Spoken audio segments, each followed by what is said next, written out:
the upbringing that I had, this name that I had, coming from the Islamic background, learning the Arabic, it all came full circle with what I was responsible for this assignment. And it's funny because personally I have my own views about America going in and invading Iraq, okay? But I had a specific mission at that time.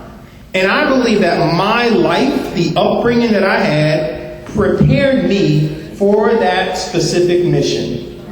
Alhamdulillah.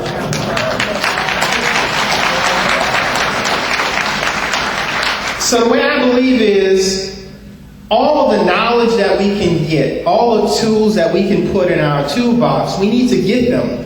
Because we never know when we're going to have to pull all of those things out. The brother Sadiq was talking about fitness, right? And fitness played a role of me being able to be successful also. Because one of the things that I told the general is, okay, instead of sitting here at the base talking about security at your borders, we're going to go to all of your border sites to see how they do things, right?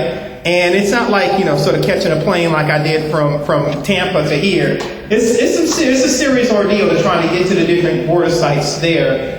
So physical fitness played a part of it. So I probably traveled more in Iraq than most any other American military person that I knew. Because I went to the borders of Iraq with Syria, went to the borders of Iraq with Iran and Saudi Arabia and Kuwait. Because I wanted to go and, as the military says, put my boots on the ground to see how they did things.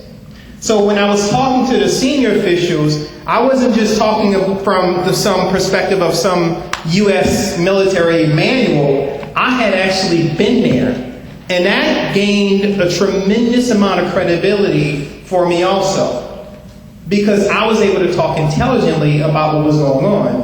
One incident I'll share with you as I close is the United States had decided to build this huge border crossing between Iraq and Iran.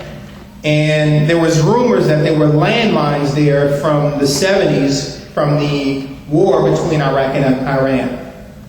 So basically, we were going back and forth, the senior military people and the senior from the United States and Iraq. And I said, okay, we're actually going to go there. And they kind of looked at me because no U.S. military person had been there in some years. So I said, we're going to go. So when we actually arrived, we realized that the site that they had designated to actually build this border crossing actually had landmines. So I basically talked to them and said, look, we want to build this for you, but you guys got two options. You either clear these mines or we build it somewhere else. Again, because I had gained that credibility with them and it wasn't a confrontation, they said, okay, I guess we'll just build it somewhere else. And essentially that's what we did. We had another serious problem. The particular site in a town called Shalamsha, it didn't have reliable power. And the United States government said, okay, they don't have power there. They probably need to run off of generators. I sat down with the Iraqi officials and said, look, I know you guys have your feelings about Iran, but I tell you what, Iran has reliable power.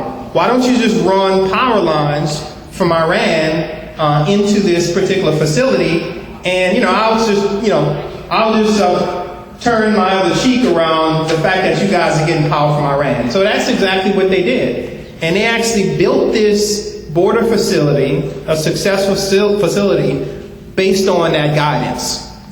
So as I conclude, again, I want to thank my parents again for all the sacrifices that they made, for dragging us to Islamic studies and Arabic, and really giving us such a strong foundation.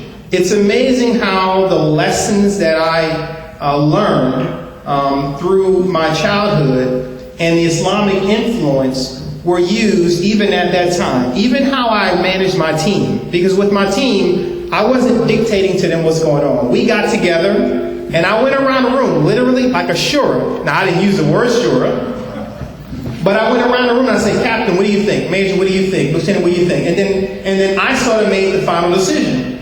And they were all like, wow, that's a real good way of doing things. The last guy just kind of ordered us around. I'm like, I've been around the block a little bit. Needless that they know, I was actually teaching them Islam based on my upbringing. So again, I want to thank you all for your patience. And I'm excited to be here. I'm excited about the rest of the program and the banquet tonight. So again, I want to close. Assalamu alaikum.